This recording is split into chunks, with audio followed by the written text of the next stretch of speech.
isa sa mga nagdiriwang ng kanilang kaarawan at anibersaryo ng kasal. Iyo po ninyo ang inyong ulo mga birthday celebrants ngayong month of March at nagsaselebrate ng wedding anniversary. Panginoon naming Diyos, nagpupulit at papasalamat kami sa iyo para sa handog mong buhay at pag-iisang dibdib. Dinggin mo ang panalangin ng iyong mga alagad na gumugunita ng kanilang kaarawan at anibersaryo ng kasal sa buwang ito at nagagalak sa handog mong buhay, pag-ibig, pamilya at kaibigan. Pagpalain mo sila sa pamamagitan ng iyong patuloy na pananahan sa kanila at tutupin mo sila sa iyong pagmamahal upang maranasan nila ang darating na mga masayang taon at kaganapan ng buhay. Hinihiling namin ito sa ngalan ni Kristo na aming Panginoon. Amen. Muli, sa lahat ng birthday celebrants at nag-celebrate ng kanilang wedding anniversary ngayong buwan ng March, happy birthday and happy wedding anniversary. Palakpakan natin sa lahat. Yay! Happy birthday! Happy anniversary! Sa darating na Miyerkules ay Ash Wednesday. Ang mga schedules natin ng misa ay katulad ng schedule ng misa tuwing araw ng linggo. Magsisimula ang ating misa alas 5 ng umaga. 5, 6, 7, 8, Dito kami nagsimba, 9, 10. mga idol. Meron din tayo 12:15 ng tanghali. Sa hapon, alas 3, alas 4:30, at sa gabi, 6, 7, at 8. Para yung mga galing sa trabaho, makapagsimba rin sila pagkatapos ng kanilang work. Kaya 6, 7, 8, meron din po tayong misa sa Miyerkules na gabi para sa ating pagpapalagay ng abo sa ating noo. At yan, narinig natin ang paalaala, ang Miyerkules ng abo ay araw ng fasting at abstinence. Ano ba ang fasting? Sa fasting, kumakain lang tayo ng one full meal a day. Pag sinabing full meal, may kanin, may ulam, mayroong dessert, at kung ano-ano pa, marami. Full meal. At yung dalawa, mga mumuntik lang. Tinapay, prutas, na kapag pinagsama mo, hindi siya equivalent sa one full meal. Kasi pag equivalent sa one full meal na yan, ibig sabihin, 2 full meals ka na, hindi na yung fasting. So, who are required sa fasting? Lahat ng 18 years old hanggang 59 years old.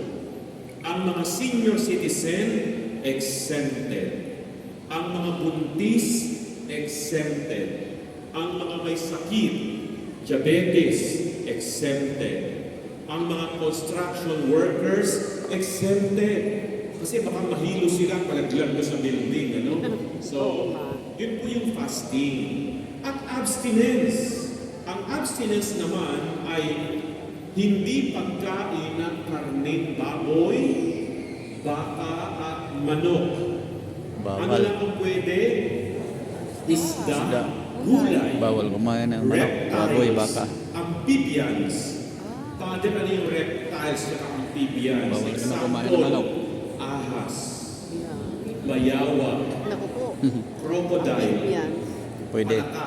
So yun yung mga Yan, sa mga reptiles at dagat. amphibians. So, ang Ash Wednesday at Biyernes Santo, parehas yan na fasting and abstinence. Pero lahat ng Biyernes, ngayong panahon ng Kwaresma, simula ngayong Biyernes, Bawal. ay abstinence. Sino ang required sa abstinence? Yung hindi pagkain ng karning baboy, 14 years old pataas. Kahit senior na kayo, hindi kayo exempted sa abstinence. Sa fasting lang. Kaya ginagawa natin ang mga sakripisyo na ito bilang pakikibahagi natin sa sakripisyo ni Kristo. Amen? Amen. Muli, ang mensahe sa atin ng mabuting balita, 3 ngayong araw na ito. Sabi, number 1, be respectful. Second, be encouraging and inspiring. At pangatlo, be truthful. Sumainyo ang Panginoon. At sumainyo rin. Malalagay kayong lahat ng makapangyarihang Diyos. Sama, Anak, Espiritu Santo. Amen. Dahil pagdiwang natin ng Eucharistia, may taglay at kapayapaan at pag-ibig ni Kristo. Salamat sa Diyos. Yay! Thank you, Lord. Tapos tayo misa, mga Lodi. Okay. Salamat. Kuya na. Ayan na. Tapos na ang misa. Thank you, Lord. Nakaapi na kami. Tara. Salamat. God bless. Kasin tayo ng misa. Labas na tayo. Teka nga, muna tayo sa mobile lang. Ha? Labas na tayo. Ulit tayo. Mag-ano?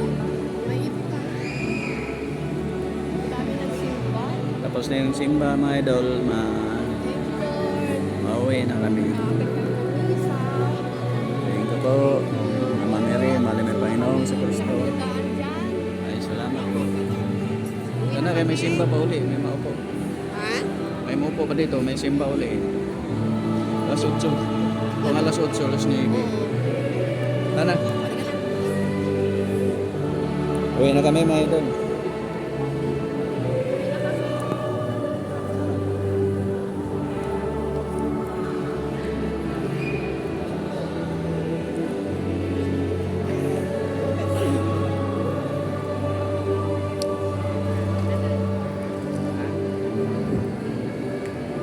Palabas na kami, mga idol.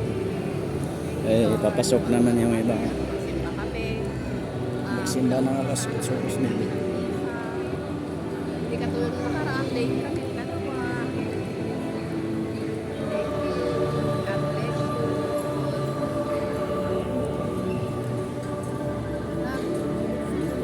Hello. Happy Sunday.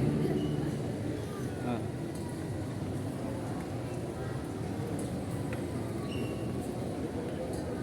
Hindi mo kaya? Mayroon. Harap ka. Sabi niya. Salamat po ang lahat. Saray na kami. Hindi na kami. Ang taladangin.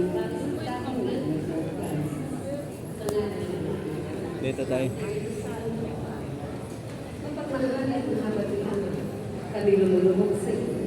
At inisipin na ingapin mo ang iyong anak na Thank you, Lord. Uwi na kami, Lord. sila na ihabag at kaadwa. Pagkalingin mo siya, bigyan ng Wala ngayon. katawan at siya. Pagigilan mo siya ng iyong kapayapaan. Linisan siguro. Mula sa panalangin Na, ng iyong bayan. ang dami na nagsisimba Baka ngayon. inaayusan kasi handa sa parada. Sa iyong paghilog na pasyon. Sa tulong ng mga ito. Daan dyan. Baba.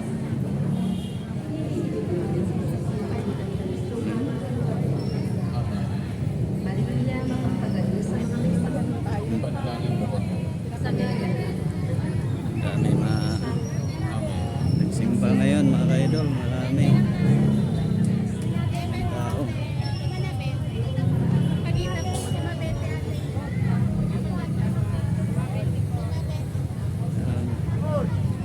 Labas na kami, mga idol.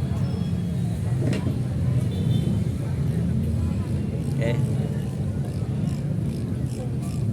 Bye-bye. Bye-bye na, mga idol. Bye-bye na, bye. Bye-bye! Nasakay na kami ng jeep or tricycle pauwi. Hmm. Dadaan muna kami sa palengke.